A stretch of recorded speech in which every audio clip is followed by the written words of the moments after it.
Hi guys! Welcome back to my channel. So finally, I'm going to watch The Bini Road Trip Adventures in Manila Episode 5, Patero. So super excited na ako dito kasi ang tagal kong hindi nag-video. Sorry guys kasi medyo busy lang talaga and nauwi kasi ako gabi na. So wala na talagang chance na makapag-video ko. So ngayon free time ko. So mag-video ako ng ilang video. So again, kagaya nung sinabi ko sa mga previous na video na in-upload ko, follow nyo ako sa Twitch kasi magla-live ako doon sa Twitch before mag New Year. Kahit ilang hours pa, manonood ako doon ng mga iba nyo pang request. And then, pag may oras pa, manood tayo doon ng GBV Day 1 or Day 3 kung gusto nyo. Kasi may mga kopya ako nung concert. So, eto na, hindi ko na ito patatagalan. Let's start! Grabe, namiss ko mag-react. Para nag-video naman ang mga latest upload ng Bini. Hindi lang yung may skin. Makikilala mo kami! Kami! So let's eat, come on. Okay.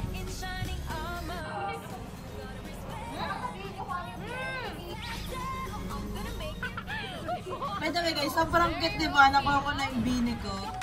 Bili na din kayo kasi Bini for a costume. So cute. Hindi ako nagaganto pero ang cute niya talaga kasi. And you're watching The Bini Road Trip Adventure! Aya, palat.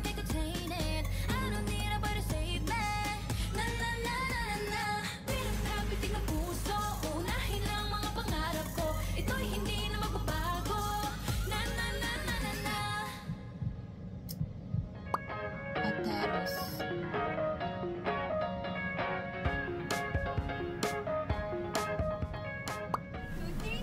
Mabuhay! Hi, I'm Bini Colette. Ako, Let? Maloy. Hi, I'm Bini Mika. Hi, I'm Bini Joanna. The off-cam love team pala. Hi, I'm Bini Stacy. Hi, I'm Bini Aya. Hi, I'm Bini Gwen. And we are Bini! If you're an avid Bloom at laging tutok sa aming YouTube channel, this vlog is for you! Enjoy po kayo sa aming adventures at Sorry kung ibutin hindi natin ako ang active buong as a Pilipinas. Bloom nun. Ngayon ko lang siya Magbayan at mapapanood concern. sa ako. And for today's destination is where you can have a taste of one of the top exotic Filipino dishes, but with a twist. With a twist. That's the twist. Nandiyan na tayo! Ayan na! Makalat since day 1. Stop the one. Para! Para.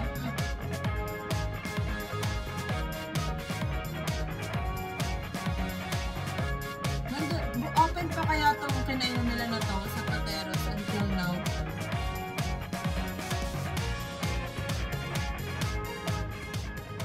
We are here in Pateros!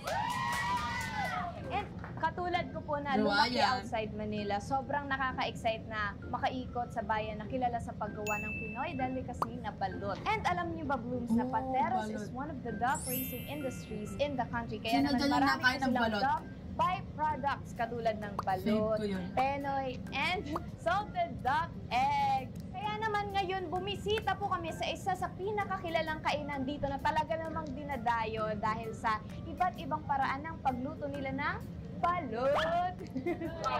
Balot! Welcome to Dos So dati pala uso na yun. Yung iba't ibang luto ng And balot. now, kasama na po Parang namin lately ang lang yung owner ng last year, Dos Hermanas yung may Food something sa Express, ibabaw ng balot. Miss Clarissa de Borja! Hello po! Welcome po! Welcome. Si Shay talaga yung nag-welcome. Ilang years na po tong business niyo? Dos Hermanas, nag-start siya 1960 sa lola ko pa. Oh, Pero under sa ang tagal management na. ko, since 2013 after ko graduate sa college. Pero paano po nag-start po yung Dos Hermanas? Ang story So, kasi noon, hanggang ngayon, yung lola feeling ko, ko open pinamana pa niya siya. sa mami ko and sa mga brother niya. Kaso, medyo may edad na rin sila. They decided to close it. So, kinausap ako ng lola ko nung nabubuhay pa siya. Sabi niya, baka gusto mong So ituloy. ay kahit napapay na attention small sila ano habang lang. nagkikwento Ano po talaga. yung like, iba pang food binibenta po? Puro balot lang po ba or may iba pa?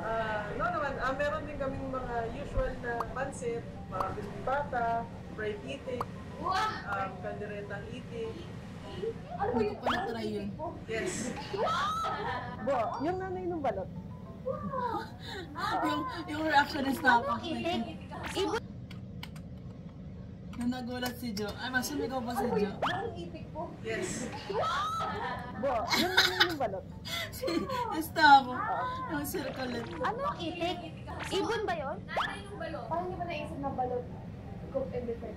Actually, sa lola ko yun eh. Masarap siya magluto. Nandito na lang din kami, bakit hindi namin gamitin yung resources na meron ng patero. So, doon nagkaroon yung iba-ibang dishes ng balot. Differentiate po ba namin kung nasan yung sisiw tsaka dun sa paano po? Tapos may nakagano'n na ano. So, balot na po ba kami magpatuloy sa Mika. Good.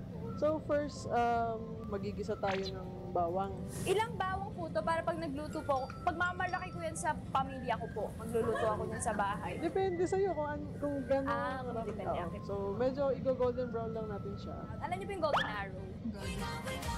Golden brown. Medyo ko. So, yung ingredients talaga parang sa adobo lang po talaga. Ang bango, pwede yan na po, tapos na po. Tapos na po. Medyo golden brown na siya. So, bigyan natin ng konting toyo. Konting suka. Alam niyo po ba umiinom ako ng suka? Oh, favorite niya ano yung stakot ni Jo. Konting Cornic paminta. with Nilagyan vinegar. natin ng konting asukal. Tapos, ilalagay natin yung balot. Ano lang siya, pakukuluin lang natin siya siguro mga 3 to 5 minutes. Para lang mag-stick po yung ano Oo, yung lasa niya. Bango! Ang bango ng suka din. Tapos na yung ano natin. Feel ko uminom dun sa suka si Jo. Kinat lang. Yay! Okay, taste test, Joanna. Ang sarap itry. Punto kayo ngayong araw upang subukin ang inyong kaalaman patungkol sa balot. Ako po si Vinnie Maloy, your game master, and let's play Balot Trivia Game! Wow! Ang matatalo, ang pinaka-lowest score, ang kakaroon ng consequence. Oh, yung tingin ni Mika. Sisiw. Waloy? So ba? Yung tingin ni Mika. Sasayaw ng Parang alam niyang siya yung matatalo. habang nagtatalo. Ano na? Nagbabalat. Question number 1. Ilang days incubated ang balut eggs? 14 to 18 days. 18. Okay, the correct answer is between 14 to 21 hours! Basta importante makakakain tayo ng balat. Maliban sa Pilipinas at China, ano-anong bansa pa ang kumakain? Thailand! Cambodia! Laos! Cambodia! Vietnam. Congratulations, girls! Kasabi niyo lahat. Vietnam, Thailand, Laos, and Cambodia. Kailan Oh, naman meron din ginaganap pa sa ang ibang Balot bansa. sa Puti Festival within Pateros? April! Hindi! January 10. April! May puso mo na sundin mo. The correct answer is every 31st of January! Sinabi na ng Ay, sino bang may favorite dito ng sabaw ng balot? Ay, ako, not really. Mia. What? Yung reaction ni Colette same. Yung sabaw ng balot, anong tawag sa sabaw ng balot? Salt and water. So the answer is amniotic fluid. Maganda to, may natututunan ako. Exotic fluid. Anong uri ng duck ang ginagamit sa paggawa ng balot egg? Mallard. Ano nga yung pinipilit niya talaga? Mallard duck. Yan. Duck. Correct! Mallard duck. Oh. Ano ang unang step para sa tamang pagkain? Hindi, dapat may pambili ng Hindi, i-check mo sa flashlight yung ano, kung saan may space para di mo bubutasin para hindi ano, matigas. Hindi ka naman sumasayaw eh! Kumikimot ako dito oh! Ano nangyari? Are you? Oh! Yung itsura ni Mika. Kay Colette. Mukbang time! Oh my gosh. Parang maling desisyon na pinanood ko ito ngayon kasi hindi pa ako kumakain.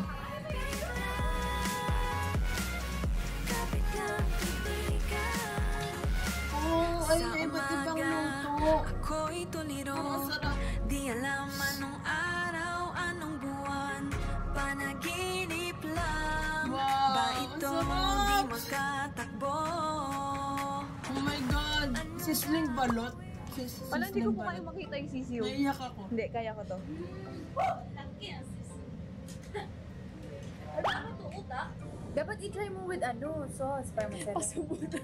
Ano feel mo? Sige, lagay. Ano to matigas? Ala! Buhay pa.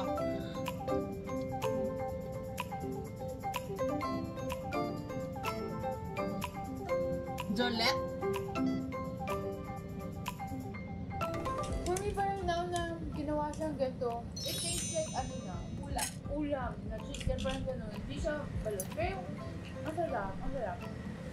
Guys, akin, ang favorite ko sa balot is suka, tapos lalagyan ng konting asin. Ako wala. Hindi ako nagsasawan or Kayo, anong favorite? asin. Kayo guys. Same lang. Ito, masarap din yung spice. Wow! Fried duck. Let's eat! Ala, is this atsara? Yeah!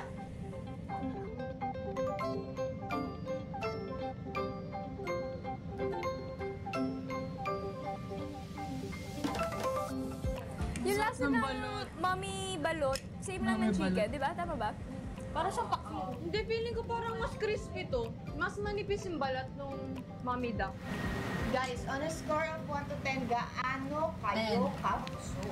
11. Ayan. Gusto lang po namin mag-thank you sa Dos Hermanos Food Express for the warm welcome po sa amin. Thank you so much po and for the delicious food. Delicious balot. At doon na po nagtatapos ang aming balot mukbang episode. Sana po nag-enjoy po kayong panoorin kami habang Nag-enjoy and nagutom. nagdadaldalan. And gaya nga po ng sabi ni Gwen, kapag kayo ay nag-crave sa balot, tara na dito sa Patero. Saka pwede siya maging Kaso ang layo pag nag-crave ako sa balot. Ito ang pater. Ngayon na siya.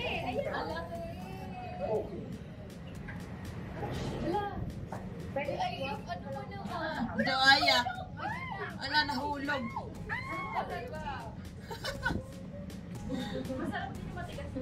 yung favorite ako dito. Very yes.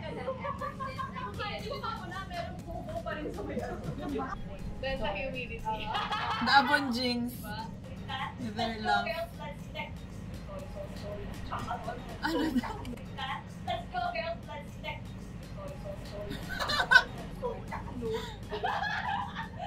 Ba't ang ginawa ni Jo kay Aya? Sili. Happy ng puso, unahin lang mga pangarap ko. Ito'y hindi na magbabago. Na na na na na na.